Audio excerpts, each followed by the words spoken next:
พี่น้องลงคลิปได้ยุ่งพี่น้องมาแต่แปลงรถก็มานั่งจดเบอร์โทรให้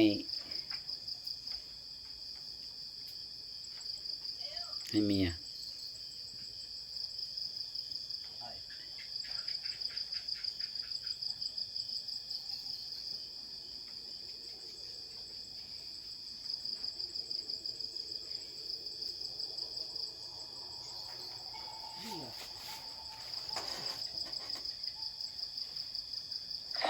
ตัวใส่เอ้ย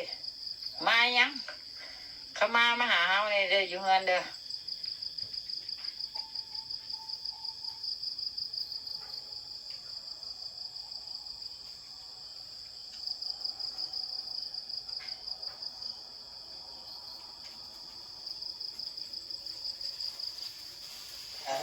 มึงอยู่ใส่เพื่อน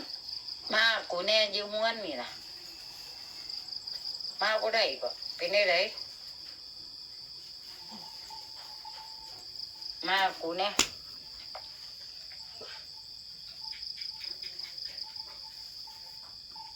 โอ้ยกูเพลงรถกะมา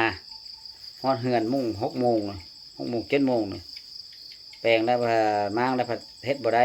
เดี๋ยวถ้าอะไรมาฮอดมียังมีเวียงอย่างเว้ามาเลยกูยันพันฮอดหากะมาฮอดเฮือนนี่ก็อาบน้ำส่งเบอร์โทรเบอร์โทรให้เขาไปทำงานนี่ตัวไป3 พงไปมาแล้วบ่มันห้างกับมื้อกันสิไปตลาดมาจะไปซื้อกวดซื้อแก้วนะ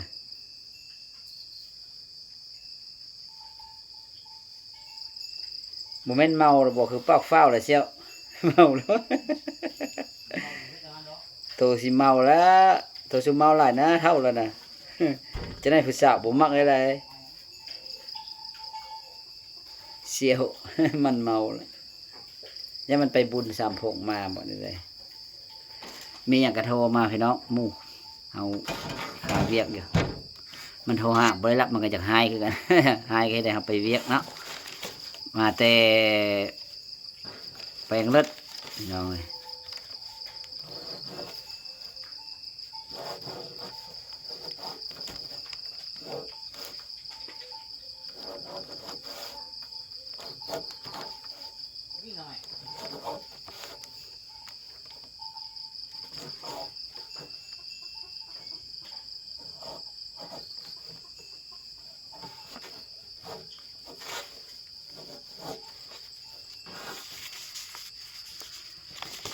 เวียกพี่น้องเลยต้องไปหนูไปหามันนะมาบริเวณกินนี่มาลัดทางพี่เอาพี่น้องเมื่อหน้าเจอกันเมื่อในคลิปนี้ก็ฝากพี่น้องเด้อกดไลค์กดแชร์นะน้องเป็นไรส่งการแล้วเมื่อนี้ก็ฝนตกทางไหนตกหน่อยนึงแถวอันสีสงครามบ่ตกเนาะไปแปลงรถอยู่แถวสีสงคราม